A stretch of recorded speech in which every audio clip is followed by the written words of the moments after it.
Ontario's economy is expected to grow at a solid pace, boosted in part by a more competitive Canadian dollar, an acceleration in the U.S. economy, and by lower oil prices. While these are good signs, we are not relying on these factors alone. Mr. Speaker, we have also held the line on spending. 2014-15 marks the 6th year in a row that program spending is expected to be lower than forecast. In addition, over the past 4 years, the province has held the average annual growth in program spending to 1.5%. And that is below the annual inflation rate. And we've done so without cutting critical services. We're making every dollar count. We did not control spending by slashing and burning, as some would do. We did it by closely examining programs. Through the great work that's being done by my colleague, Minister Matthews, the President of the Treasury Board, we have introduced a new multi-year planning and allocation process.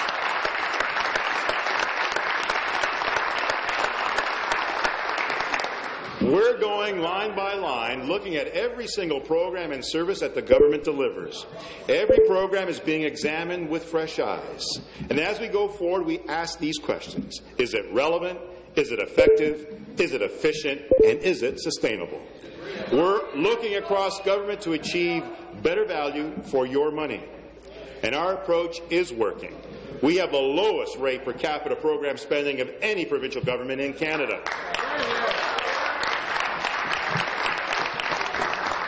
And we're achieving that while keeping healthcare, education, and social services strong. Still, we must hold the line. For example, we have redesigned the youth justice system. There are now fewer young people in custody than in 2003. We're providing community-based programs for those lower-risk young people who have been in conflict with the law. We've changed healthcare funding from a system that is based on the provider to a system that is based on the patient. And that means we put people first, not the process. And this coming year, we'll do even more. We'll rework the ways in which we purchase, dispense, and issue bills under the Ontario Drug Benefit Program. This will save Ontarians over $200 million per year. And will make our business tax support more focused and effective. That will save another $165 million per year by 2017-18. Mr. Speaker, we're holding the line on public sector compensation as well. We're in this together to ensure we find savings to achieve net zeros because there is no new funding for compensation increases. We have already had success with the MAPSIO, which represents our professional and managerial workers. When we're going and are negotiating with all our partners to ensure that we continue to deliver strong public services while responsibly managing public sector compensation. And, Mr. Speaker, we will continue to make sure that all businesses meet their obligations as well. This effort, by going after the tax avoidance, has so far generated $600 million for the province this year. In this budget, we're introducing new and better ways to continue to fight the underground economy and tax avoidance. As an example, we will outlaw electronic sales suppression technology, commonly known as zappers, which allows some businesses to hide sales and underreport business income. Nous regardons ce que le Mr. Speaker, we look at what Quebec did to take millions of dollars from the underground economy, and that will bring the two central provinces in Canada to learn from each other for all the people. Ability to recover millions of dollars from revenue from the underground economy, and we're learning from it. It is another example of the two provinces that make up central Canada working together and learning from each other for the benefit of all people. Mr. Speaker, we will also celebrate the 400th anniversary of the Francophone presence in Ontario this year.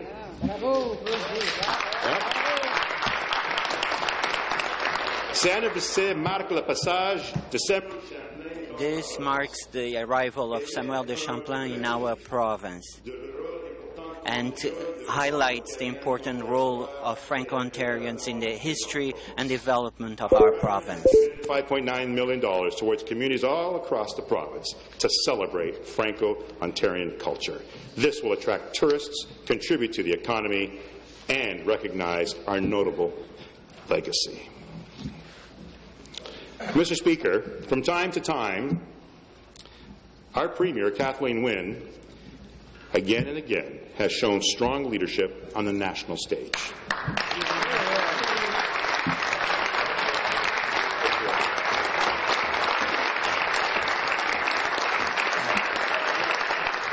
On issues such as energy, interprovincial trade barriers, retirement security, and climate change. Our Premier has stood up for Ontario and driven the national agenda. Ontarians pay $11 billion more to the federal government than we receive in federal transfers and services. We live with this inequality in the equalization program for many years now. Ontario is a proud partner of our federation, and we believe in doing our part to keep our nation strong. That said, Mr. Speaker, Ontario needs a strong partner in the federal government to strengthen our country and our economy.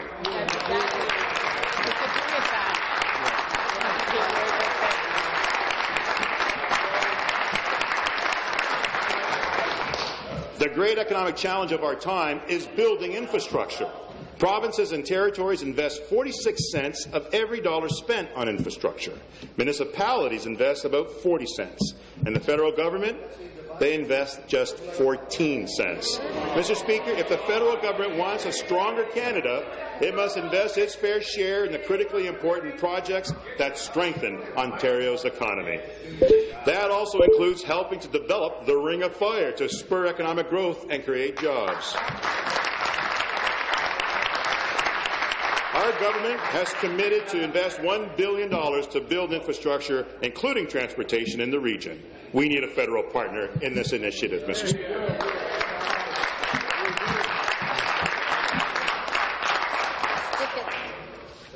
Mr. Speaker, this summer, we will host the 2015 Pan and Para-Pan American Games.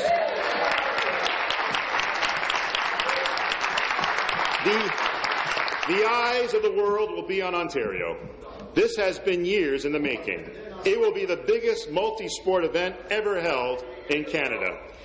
And we welcome more than 10,000 athletes, coaches, and officials from 41 countries to compete in 51 sports at more than 40 venues across Ontario. Yes. It is one more way that we are building Ontario up. The Games will attract hundreds of thousands of tourists from all around the world. It has helped create more than 26,000 new jobs, and it grows our GDP by $3.7 billion, Mr. Speaker. It's going to be an exciting summer event, and one that will provide housing, transportation, accessibility, educational, sporting, and recreational legacies for decades to come. Absolutely. Please join me in welcoming Kurt Harnett. He's an Olympic, Commonwealth, and Pan Am gold medalist with a world record for cycling, a Canada's chef de mission for this year's Pan and Para-Pan American Games.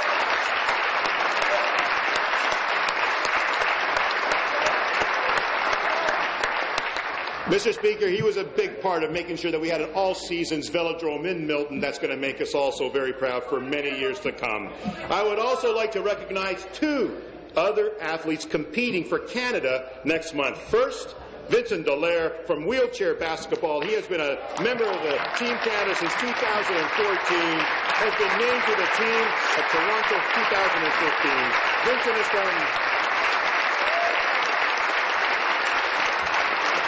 Mr. Speaker, Vincent is from Quebec City, now living and training right here in Scarborough. Yes. And also, please welcome Katrina Cameron from the rhythmic gymnastics. She is a 2012 Olympian, a member of Canada's Pan Am team for Toronto 2015, and Mr. Speaker, Katrina is from my hometown of Mississauga, Ontario.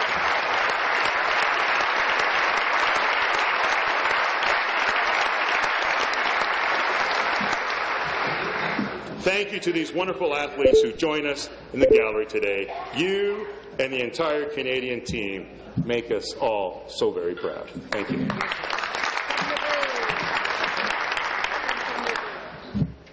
Mr. Speaker, a budget is more than money. Yes, it gives us a summation of our finances, but it also expresses our aspirations for our future. Our government is determined to build Ontario up, to continue to create a competitive, modern economy that creates jobs and growth. The best way to do this is to work together as Ontarians, to build infrastructure that benefit us all. To do that, we'll have to do some things differently, so that together we can build what we need for a strong future. It's what Ontarians have always done. We've always made these kind of choices together. We've always had the courage to tackle tough challenges, the confidence to seize new opportunities, the clarity of vision to see what needs to be done. Mr. Speaker, under the leadership of this Premier, Kathleen Wynne, our government is taking the bold steps necessary to secure our future. Our Premier is a leader with courage, the confidence, the energy, the clarity of vision, which comes once in a generation. Our Premier leads a government that believes in partnerships. By working together, we can accomplish anything. And that is why we're undertaking the biggest infrastructure build in Ontario's history. With courage, with confidence, with clarity. It is time, Mr. Speaker, it is time to build Ontario up. Thank you.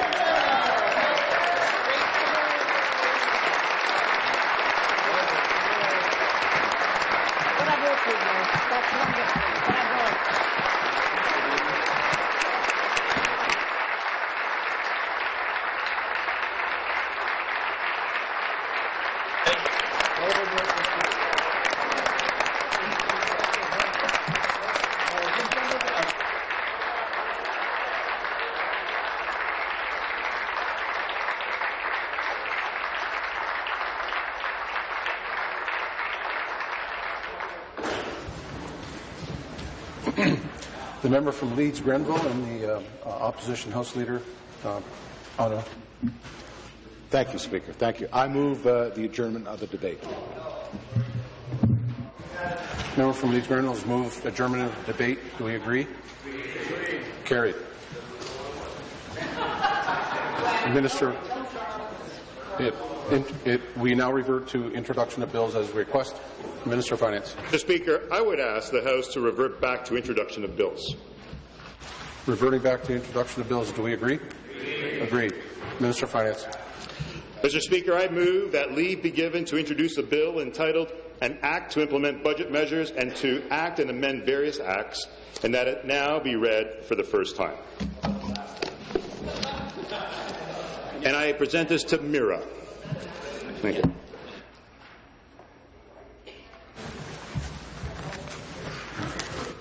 Mr. Sousa moves that leave be given to introduce a bill entitled An Act to Implement Budget Measures and to enact and amend various acts, and it now be read for the first time. Do we agree? All in favor? Carried.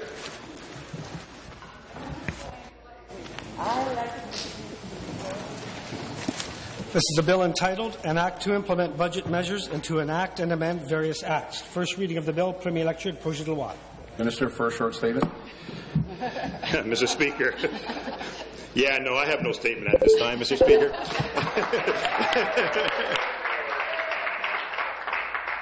Thank you. Government House Leader. Speaker, I move adjournment of the House.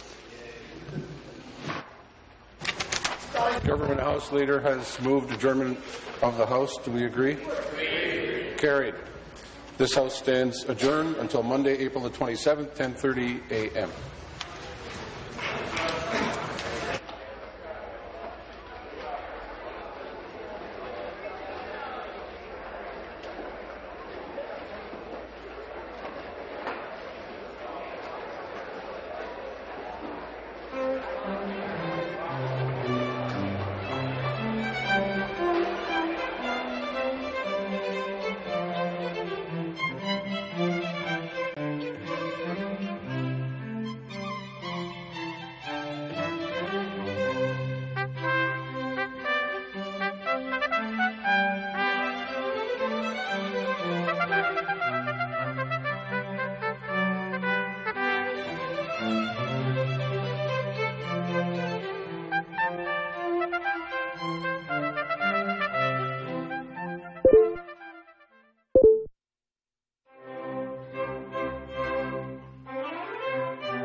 This is the Ontario Parliament Television Network.